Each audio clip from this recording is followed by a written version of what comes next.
Welcome back to the Asylum. I'm Kane. I'm JASEAN. And we are the Arkham Inmates. And today we are back for another head-to-head Canons video. Yes, we are. This time we will be doing the Spectacular Spider-Man. Spectacular Spider-Man. Also with Spectacular Spider-Man this month, we are watching that on the Patreon. We are rewatching Spectacular Spider-Man, and we want to do the headcanons to match it just because we fucking love that show. Might I say, top 3 Spider-Man animated shows. 100%. Well, number 1? I would put it. I like Spectacular Spider-Man better than the animated series. The 93? Yeah, I do. But that's just. You think it's number 1 though? Yeah, I like it the best. Spectacular Spider-Man is the best animated one. I don't know. It's also the thing of like, not just we grew up with it, but the modern like era of it, the like teenage angst. Well, not just everything that. It's we like love. you got like actual cell phones that you can like, you know what I mean? Like the 93, Yeah, like yeah. sure you had phones, but you had like those big ass fucking phone. Like we didn't grow up with that shit. You know, we were like flip phony kind of the moderate like I don't know era of it is more. Well, also I think in the 93 one he was like a full adult or he like was in college. In college, and it's more of like I do like adult. that. I will say. You like adult more than high school? I like college. I like high school more. I like high school more than college, but it was very appealing to me. I really like it when they show college because we don't get enough of that. It's always I high think school. both work very well. Yeah. Like I think it's just two different versions. Like arguably one of the best Spider-Man live action movies is Spider-Man 2, and that's him in college. Yeah. That's him when he gets first into college. So it's like, you know what I mean? I would say like everything. I would say it's like a vibe. You know what I mean? Like here's the thing. What is better, Batman the animated series or like Batman like the Brave and the Bold? Like you could say animated series, but Brave and the Bold's fucking amazing. Like it's two different vibes. Or the Batman which you're watching right now, that fucking slaps. So it's like with Spectacular Spider-Man, like you were saying, it's kind of that teenage angst, that modern era. Also, like I love the kind of the storytelling was awesome. The simple art style. Also, I mean the intro music. Come on, like fucking. And then also that one, I feel like he was the most relatable. Yeah. Like he's like, what is it when he was is that the one where he's just like, damn, he's like, oh no, my money. That's Sandman, right? Mm-hmm. Like Sandman, like he first gets his powers and he's like, yeah, he beats the Spider-Man, and then he goes and he's like, oh, my money. Like it's certain things like that. Like if you just have powers, like little things like that, I think is really dope. Yeah. But yeah, Spectacular Spider-Man. I don't know if it's my number 1. I would say I prefer 93 over Spectacular Spider-Man because that one's got more of a metal intro, and it's more, I like that art style more because it's more of that comic book art style I really love. And also that Venom in that is way better than the Venom in Spectacular Spider-Man. Plus you get other characters, and like you get Daredevil. a shit ton, Hobgoblin, like Daredevil, the X-Men.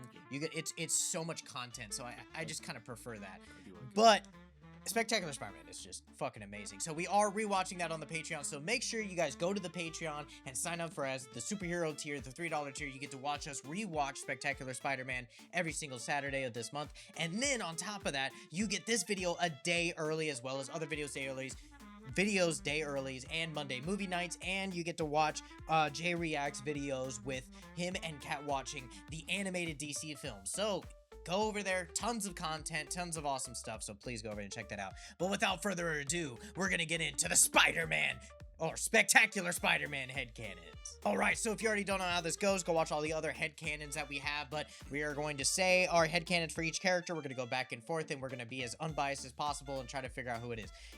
We are also going to keep points. We did pretty well last time. The points weren't that fucked up. Everything went perfectly fine. We're gonna write each other's names so we don't fuck it up like we've been doing. I think I won regular show, which was the last headcanon last month. So I think we're tied, or I'm up by 1 of the overall. But how you feeling about this? You think you got this one? I was okay with this one. I think it wasn't really bad. I got some good ones in here. But yeah, so let's get right into it. So I'll start it off for Peter Parker. Out of all of his villains that he faces, he has the most sympathy for Max, aka Electro. Working in Dr. Connor's lab, Peter and Max would talk and make jokes every other day while they worked, growing somewhat of a friendship. So after his accident, Peter is now, as Spider-Man, pulls back the most with his fighting. Pulls back the most when fighting him. I like that one. Yeah, because like that one is like they like we never really. It's only one episode where we see Max, but they were talking how Max has been there for most of the time. So his story is very tragic in the sense that he becomes a villain, and in later season, we see that he's like going in rehab, like he's actually trying to become Max again, and like that one's just a really sad episode. Like he can't get a cup of coffee, he can't do anything, and that's why I think Peter, like seeing it as Max, like he cares the most. So whereas the other villains where he's beating the shit out of him, obviously not going full force because Spider-Man don't, but for him he's like fuck, like I really want to save Max. So that's mine. What the? Okay. You got something better already? I said it was good. Peter keeps broken gadgets instead of throwing them away because they keep him going, and it's proof that he survived crazy battles that saved lives, but no one else knows about it. So instead of like tossing out his fucking broken gadgets, like which his ones? Like his web shooters or just whatever gadgets or just trophies, I guess in general, of like battles that like if he was fighting Sandman, something I don't know, just like a souvenir, I guess. Little just memory items. Yeah, he just keeps them and then they keep him going and. Heard. Yeah, and then no one really knows. You know what I mean? Just a little Spider-Man one. I don't know. I feel like mine's a little bit. You can have it better. Okay. I don't know. I just feel like mine is more of like to his emotions, whereas yours. See, I'm thinking of like where would like if he fought Sandman, you just have a pile of sand in Aunt May's house. Well, it's not in his room, or it's not. You don't have to take sand. You could do if you save somebody, like a fucking you. A car was going at somebody and like the mirror broke off or something, like I don't know, you keep like just a little a car mirror in his bedroom. It's just something off the top of my head, just like an example. Like souvenirs, like Young Justice, Wally keeps souvenirs from like all his but everyone knows he's a superhero. I but feel that's like what makes why is there like 300 fucking items in this bedroom? But that's what makes it more poetic, is no one knows, it's only him, and that's what keeps him going, because nobody can know that he's Spider-Man. So in turn, I would feel like everybody knows Wally has souvenirs, but it's like we all know what it's from, but him, it's like everyone's like, what the fuck is that? And they mean nothing to him. It's a dumb car mirror, but to him it's like, I saved somebody's life, so that keeps me going. So it's very perspective. But okay, that makes it sound better than the first saying, but I don't know. I think his relationship with Max kind of takes that. Okay. So for Harry Osborn, go ahead. He had nightmares every once in a while, where he's a walking money bag to everyone except Peter, and when Peter sees him, he turns back to a human. Only Peter saw the real him, and he was fine with that because they were best friends, but once Peter started gaining the attention from like Liz, Gwen, and others, he felt invisible, and it drove him to take the formula for more attention. Ours is pretty close. Ours is actually, I don't know, we might tie on this one actually. After using the green, he is now forever affected by it and still has moments of withdrawal and slight moments of memory loss and blackouts, while also having terrible nightmares about the abuse of his father, with him dealing with the Goblin and all of his friends ghosting him, and all of his terrible emotions of going through while taking the green. He goes to meetings with help with his addiction, but some days he shuts himself out from family and friends because of what he's done to himself. You can tie on that. Yeah, that one's pretty good. I almost laughed a little bit when you said a giant money bag. I'm just thinking of like a hopping money bag in his dream, and I'm like, where are you going with this? Yeah. We could tie.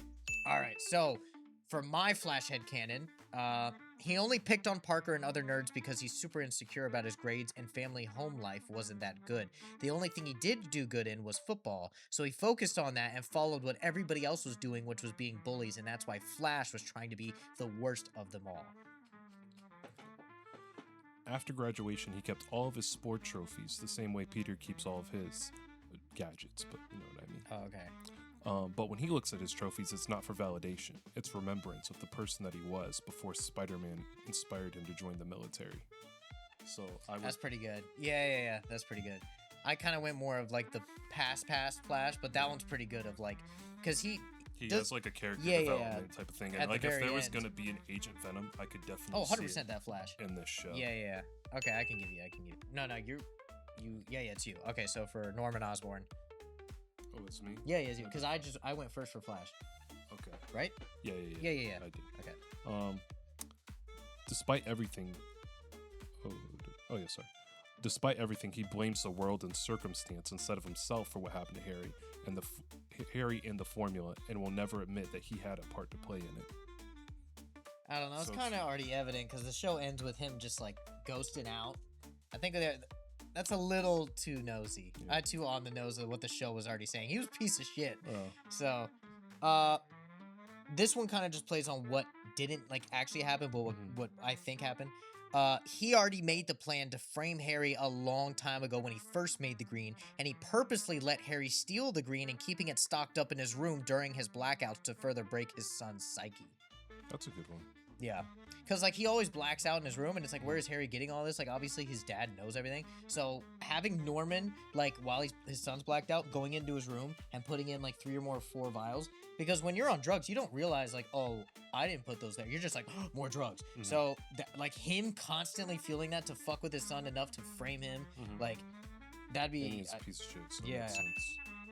All right, so for Gwen Stacy, she spends most of her times trying to ace her tests and do her homework, not because she wants to be the best, but because it helps her keep her mind off of how hard and depressing her life really is that she doesn't tell anyone. Dealing with her dad being the police chief, Peter never really making a move for most of the show, and all of the bullshit of high school with Flash and the bullies and Harry's drug addiction, the works and the studies of lab work with Connors actually helps her keep her mind clear and away from bad thoughts. You know, I'm realizing something about my Gwen. What? I can't remember. Did her dad die in the show? No, because Stacy's in it. I thought. Because I was just thinking about one because I was trying to think about what should I forget. But we saw he died in Miles' movie. So in my head, yeah. that part of the. Well, usually Stacy dies. Yeah, he usually dies. So if you want to count mine still, because it has to do with her dad's death. We could say that it's like in the future Okay. because the show got canceled. That's like, what I'm saying. They were probably gonna kill Stacy at some point. For my all right, Gwen. They also said Gwen was gonna become Spider-Gwen at some point in the show. They just never did anything. After the death of her father, she feels she's slightly standing ahead of her own life, already grieving and anticipating things that will happen. So after that, she's already like, he's gonna die, she's always like. I think mine still takes it. What was yours again? You want me to read the whole thing again? Just a nutshell. You don't have to. It's basically it's like kind of the Hermione thing where she's like, she likes working with Connors, doing her school books and everything because her actual life is terrible. Like her dad's the head of police, is very strict. Peter, like the whole thing with Peter, the whole thing with Harry, like whole high school, she So she uses education as a distraction. Well, yeah. So I'll just read it. She spends most of her time trying to ace her tests and do all of her homework, not because she wants to be the best, but because it distracts her from her depressing hard life. With her dad being the police chief, Peter never making a move at all during the main plot of the show, as well as the drama and bullshit of high school with Harry's drug addiction, work, studies, and the lab work with Dr. Connors actually keeps her mind clear and away from bad thoughts. It's a pretty good headcanon. I will only say, because these are headcanons, so in your head it's made for, but it's like, it's also, I feel like it's like not that she genuinely wants to be like a smart, like do good, go to college, like it's no, more I know that that's a part of it, but it's also that's like, why it's also like I play video games to escape. Like you chill, watch movies and TV shows to escape. Like her escape is the work. Like she wants to go to Connors, she wants to go to this, she wants to do that because she wants to like. That's what makes her happy, you know, like the whole world is really shitty to her and everything that she tries to do outside of schoolwork doesn't really work. I get what you're saying, but it's Peter, like the whole thing with Harry, the whole video thing games with the prom, like are the prom was like worse. an escape, but it's not the main reason you play. You like playing video games. Yeah, and I like watching but TV it's like shows. 50-50. One's an but escape, I feel you're like that's completely relaxed in your own world, and then obviously what you're enjoying. The point I'm trying to make is I feel like that's a thing for everybody. Like it's 50-50 for me. It's an escape, but it's also I really do enjoy this. For her, it's education, and I feel like that's also kind of on the note. It's like that's kind of anybody with any interest at all. Yeah, but in the show itself, they never really explicitly do anything with Gwen because she's such a side character, and we're following Peter. And every time we are with Gwen, it's usually her doing the, oh, well, I hope you see you next, Peter. Yeah. And then when she's with Harry, Harry should stop doing it. And Harry's like, buzz off. And he's like, why are you guys so mean? Like, it's always like, she's got books in her hand. Like, it's always like, oh, the bookworm, but always like either supporting Peter and what he's doing or chasing after Peter or then trying to help Harry. It's like, she's always the side support. So we never really see anything with her. And then when we do, it's something about the main. So that's why I was just saying, like, she kind of keeps to herself, like, in her studies because everything else sucks. Like, that's kind of what's going. I can see it being a little on the nose because it's like Hermione and like in Hogwarts, like obviously she wants to be the best of the best. But I was just saying that she does this, like most of it is because everything in her life is that's the point. by her. You know I'm what I trying mean? to make Like this- she can't I control don't her think dad. it's most like her character. I don't believe it's mostly because of like her circumstances. It's Well, I because mean, she I guess you could say, genuinely- like you were saying in the beginning, like that's But- headcanon. Like but it is that, a when I watch headcanon. that show, I just see her kind of just I'll being give useless. it to you, but I wanted to make that point of like this is a headcanon, but So for Liz Taylor, and this one was just something I came up with because Liz is kind of just, for me at least, like I like her, but all I remember is Petey. yeah. Liz keeps multiple versions of herself depending on who she's around. She's not trying to be fake, she's just fragmented and forgets that she has her own personality and choices. Mine is pretty on the nose of like how the show is. But like I think also mine's a little It's bit like, on the nose. I don't really, that's why I said Like I said, she's like, it's like kind of like Gwen. It's it's less less- than what Gwen gets. Gwen gets a lot more, but like it's still just another side. Yeah, like, yeah. She she cares a lot about cheerleading and was only dating Flash because of he was the captain of the football team and wanted to make sure she stayed as head of the cheerleaders. But after a while, she realized that she cares more about life and connections and personality, and that's why she felt more connected with Peter. But now she has to play a devil's advocate of who she wants to be in life. Retard. Yeah, same thing.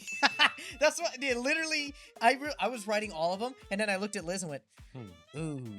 I'm like, what do I write for you?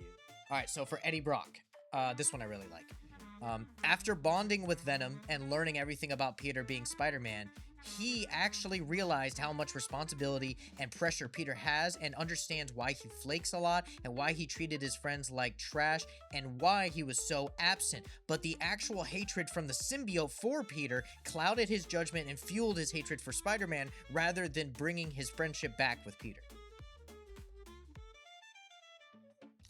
You want to explain a bit? Yeah. Okay, so I had to write it in a sense of like to keep it compressed, Yeah. but like this is after he's got the symbiote off of him. They sent the symbiote back. This is like after the of everything, and this is where like because at the Basically, last like, he's episodes in of that, jail. so well he's not in jail because at the end of the episodes of that before those shows normally get on the flight, he was at Flash's party. He's like, hey bro, that was like the last like second or third to last episode to Didn't show they that he's not arrest out. him after? I don't think so. I think he got away and he's still wearing the black shirt, meaning he got it back. And then the show got canceled. Is what I remember. I don't remember being arrested. I thought he I don't know. Okay. But from what I'm saying is that after that, when he first realizes it, the hatred of the symbiote for Spider-Man, because Spider-Man like, hey, get the fuck out, he ruined it. When he learned about all this stuff, this knowledge, right? He's like, oh, Parker did this. So the actual knowledge of him going, oh, Peter Parker, Spider-Man, my best friend has been saving lives, doing all this shit. Damn, that's why he flakes. Damn, that's why he does this. Damn. And in his mind, in Eddie Brock's mind, because they were best friends, in Eddie's mind, he's like, damn, I understand now of this separation and I shouldn't have this hatred. But then the symbiote is taking that knowledge and going, he doesn't love you because he's Spider-Man. He left you because he's Spider-Man. He got the girl because he's Spider-Man. You lost your job because of Spider-Man. Yeah. And that Spider-Man is Peter. So now you hate Peter. And now it's corrupting his brain. And so instead of thinking logically and him going, you know what? My best friend is under so much pressure. He's literally the hero of the city. He's died almost multiple times. He's in this moment where he has to fight these villains. I can understand why he flakes and why Peter isn't Peter all the time. But the symbiote infecting his body with the hatred and the corruption and the hatred for Spider-Man, i.e. Peter, has clouded his mind of like, I hate Peter now because Peter did this, this, and this, which led to me losing this, losing this, losing that, on top of him being Spider-Man. Whether if you and me, right, if you learned that I was Spider-Man, and you would then connect all the dots of it being like, oh, that last Tuesday, oh, he didn't come to my party, damn. That's because he was saving the world. Like I get saw what you're Spider-Man, saying. Can like- I tell you my one problem with it? What? Is it seems kind of contradicting like a little bit, or like it's just because like if I had the realization of like that's why he did this, and I'm completely understanding why you're flaking. Yeah. Like I get the symbiote has an effect on the mind, but it's also like you have your own brain as well. So you're like already thinking, oh, I do understand. You did this, this, and this, and the symbiote's like, but it was because of Spider-Man. But all he does is save lives all day. So your brain's automatically gonna tell you, well, he was saving lives, but it's like, yeah, but it ruined your life. But at the same time, I Brock's agree not with the that, guy. but it's also Brock's not mentally the strongest. And that's also shown in the show, like a lot, like when like the whole thing with Connors, he gets super fucking pissed. The whole thing with Flash, he gets super pissed. Even when before he even gets the symbiote, he like the littlest things, like when the whole thing, he's like, oh, we're not bros anymore, bro. Oh, what you did, bro? And there's no real. He's kind of in that sense of the big guy, and he's smart. But I don't it's know. not, I don't feel like he's quick to give up in that show. Like mental, like that's what I'm saying. When he got the symbiote in the show, he immediately went to I'm gonna not kill Parker because it was a kid show. But that was because what I'm saying is he gave everything like multiple chances to the show. Like you got to mentally be strong. Like he gave Peter tons of chances. Like even because he didn't know. I'm just saying not strong enough to fight off the symbiote because neither was Parker. Well, you see what I'm saying? And Parker finally took it off, and that's because he had to go the whole battle route with Ben, and that was like a whole episode. So whereas Eddie, who's already angry at the world, and Parker, he would understand. Like that's what I'm saying. After bonding with Venom and learning everything about Peter being Spider-Man, Eddie himself mentally understood the amount of pressure he was on and understood that there was no hate there, but the symbiote just reinstated that hate. No. You hate him because of this. And he's like, no, I don't. I know. I realize, like, it's kind of that mental turmoil that wasn't there because it wasn't shown in the show. He just turned into Venom. So that's why I'm kind of in my headspace, like, he's constantly fighting the symbiote, but the symbiote's winning because it's giving him this power. It's kind of the same thing with Spider-Man 3. Like, Eddie blamed Parker for all the shit that happened to him when Eddie's the one that fucked it all up because he wouldn't admit anything. And then when he got the symbiote just reassured him that he was right when he was wrong. So it's kind of that same thing off of this because we never really see much of Venom after that 2 or 3 episodes. That's different though, because that Eddie Brock was way different than the one. No, true, I agree. This one is I actually like how they did this one, where he's a smart chemist. He's helped Parker throughout. Like I actually like the friendship. That's why I'm trying to say the friendship is still there, but it's crushed down by the symbiote. But that's mine. That's mine. So it's just one of those things where I kind of liked just the turmoil between I know what's right, I know logic, but I'm being fueled by symbiote, and so there is no logic. It's only what the symbiote wants because it's a fucking parasite. So mine also riffs off the fact that he's not Venom. It's kind of like the future because the show got canceled. Okay. So that's like, let's say Flash has the Venom now. He's like Agent Venom. So he doesn't have. So he has reoccurring dreams after a couple years where him, Peter, and whoever were all friends, and him and Gwen were lovers, and his life was working out perfectly. I'll give you yours because yours is way more in depth with the whole. Oh, that was. I thought you messed up reading. You were gonna reread it. No, I did mess up reading, but I just.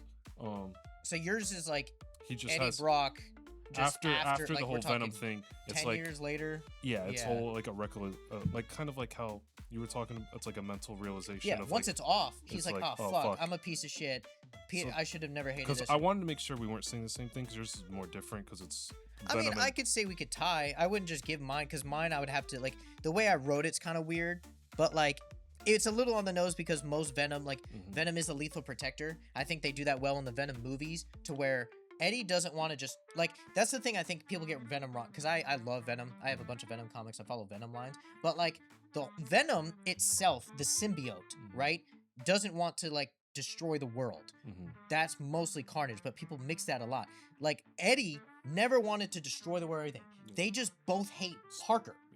But like Eddie always wanted to be a hero, and Eddie Brock always wanted to be like Eddie in the comics was a firefighter before he was a journalist. Like he was a firefighter, and then he got kicked out of firefighting. Not kicked out, but he left the firefighting because he broke his back, and then he broke my back.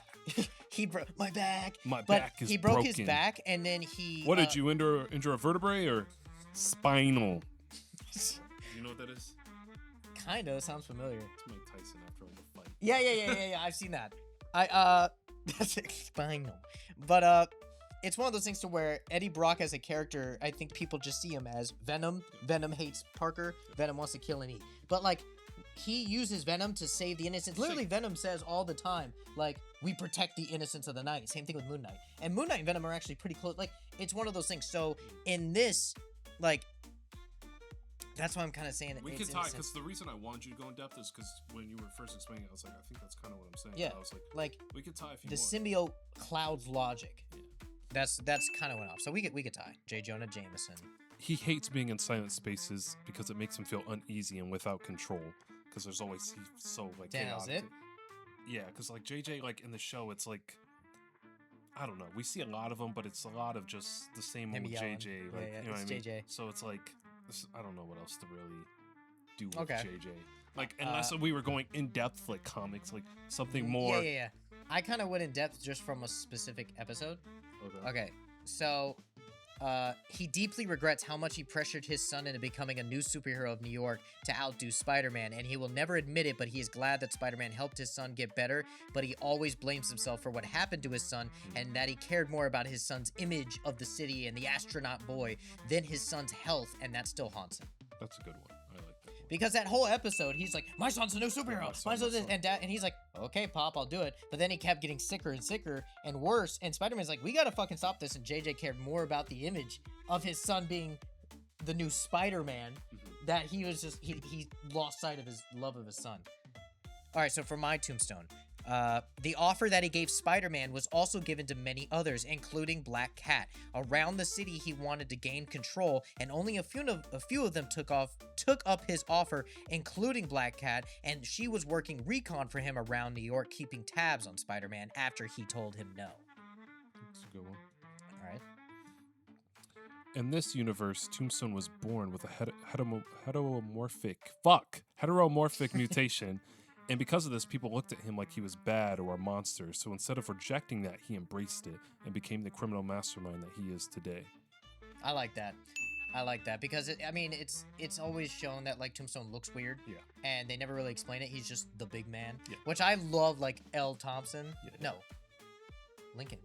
Is it Lincoln Thompson? It's Lincoln Thompson. Yeah, and I love where he's like Mr. Lincoln. And he's just like X-nay on the L-nay, and he's just like, you call him the big man. But is that Keith David's voice? I don't remember whose voice that is. It's either Keith David or Kevin Michael Richardson, but like that voice where he's like just sitting there, and then he just beats the dog shit out of Spider-Man, and he's just like, let's make it a race. Like stepping on his chest, he's like, you're not gonna best me. So it's kind of that Kingpin. I'm more of a Tombstone fan than Kingpin. Like, I just think Tombstone's a really underrated character. I hope we get him in. I don't know. I don't think we're gonna get a brand new day. No. But like, if MCU Tombstone, because I don't know if you know this, but I forgot what show he was in. I think it was Luke Cage, but there was an albino dude that had the beard and everything. Yeah, it's and Tobias. Tobias, yeah. He said he wants to play Tombstone. Yeah, perfect, dude. Fucking perfect. You know Tombstone. what I'd like to see? That'd be great. I think I picked him for Tombstone for one of my Fancast Fridays. I would like a Tombstone versus like Kingpin kind of like movie. Battle? That'd be awesome. Yeah. Like just kind of the battle of the king. Oh, that'd be fire. But yeah, I'll give you that one. That one was really good because it's never explained that. But like, it's the idea of like all the kids like, treating him like shit, and he's like, you know what? I'm gonna be the baddest motherfucker. All right, let's end it with Aunt May. You might win this one. I kind of. Mine was. I played, I think, a little too close off of our other Spider-Man headcanon, which I don't know. I did Tombstone. Yeah, I did went first, so you go first. Aunt May. She feels like she's waiting instead of living and distracts herself by hanging out with Mary Jane's aunt or watching Peter, but really she's just waiting to be reunited with Ben. Damn. That's sad as fuck. God damn, okay. I did not do that. She's just waiting to be reunited. Holy shit. All right.